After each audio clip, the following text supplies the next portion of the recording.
You're watching our CBSN Originals, Fake News, Real Consequences, the woman fighting disinformation. From celebrity face swaps to political figures like President Obama and Nancy Pelosi, deepfake technology has continued to gain momentum as the software has become cheaper and more widely available.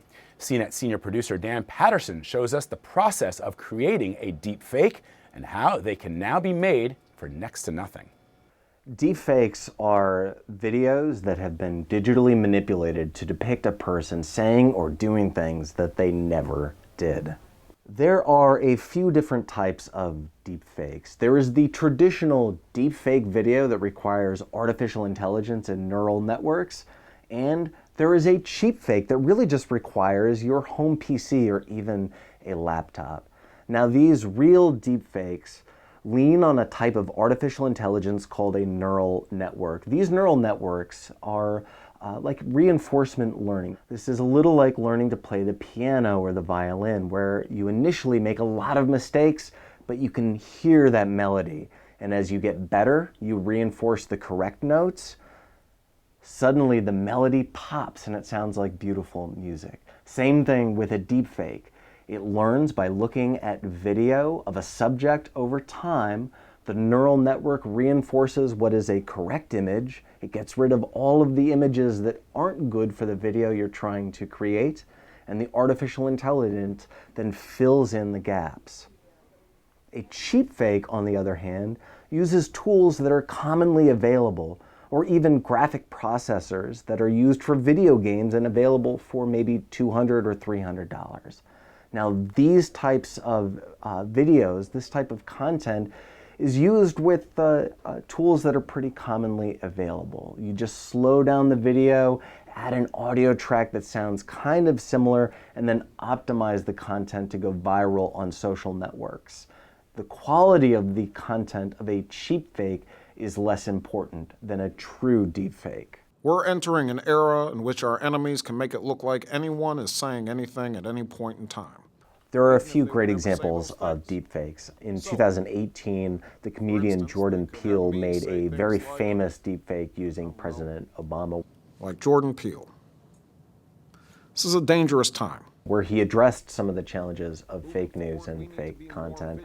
And then he had a press conference in the Rose Garden with all this sort of visuals. And then he had a press conference in the Rose Garden with all this sort of visuals. There was a, air quotes, cheap fake of Nancy Pelosi that floated around Facebook in May 2019, so just a few weeks ago. And famously, there was a video of Mark Zuckerberg that depicted him saying stuff that made him sound like a James Bond villain. Whoever controls the data controls the future. That was kind of designed to highlight the challenges that come with deepfakes. So this type of content is fairly ubiquitous, and as we approach the 2020 election, will only become more so. So deepfakes are a problem for the same reason fake news or any type of forgery is a problem, and that's because they undermine our faith and confidence in reality, in facts.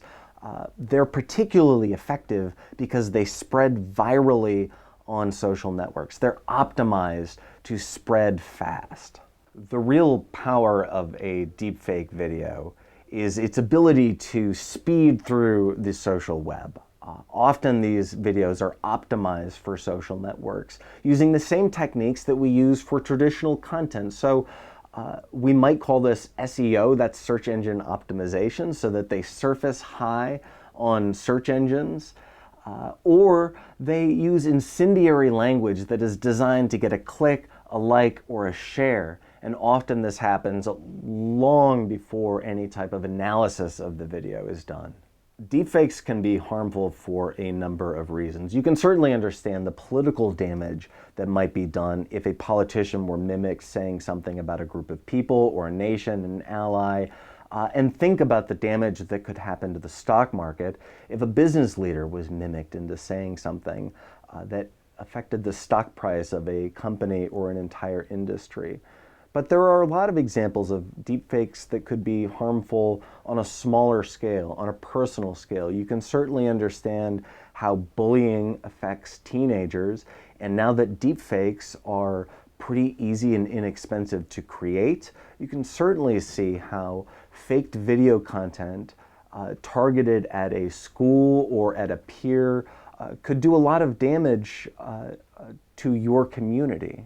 People believe deepfakes are real because we want to believe the content that comes from our friends and our family. Nobody wants to think that they've been lied to or manipulated, and certainly nobody wants to feel as though they passed on misinformation.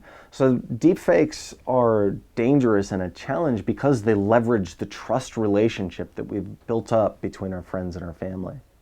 A decade ago, it was really expensive to create a deepfake.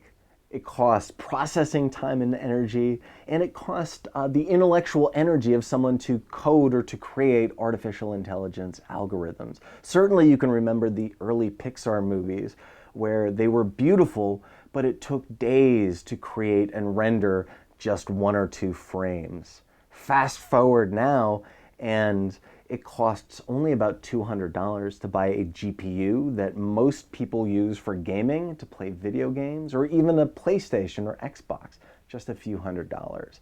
That type of processing power can now create a beautiful deepfake. But the future of deepfakes is really in the cloud, and to create these videos costs only time and a few pennies on the dollar. For example, you can process a deepfake right now. You can install deepfake code on a server you own right now for next to nothing, and about $30 in 5 hours, have a deepfake video of your own.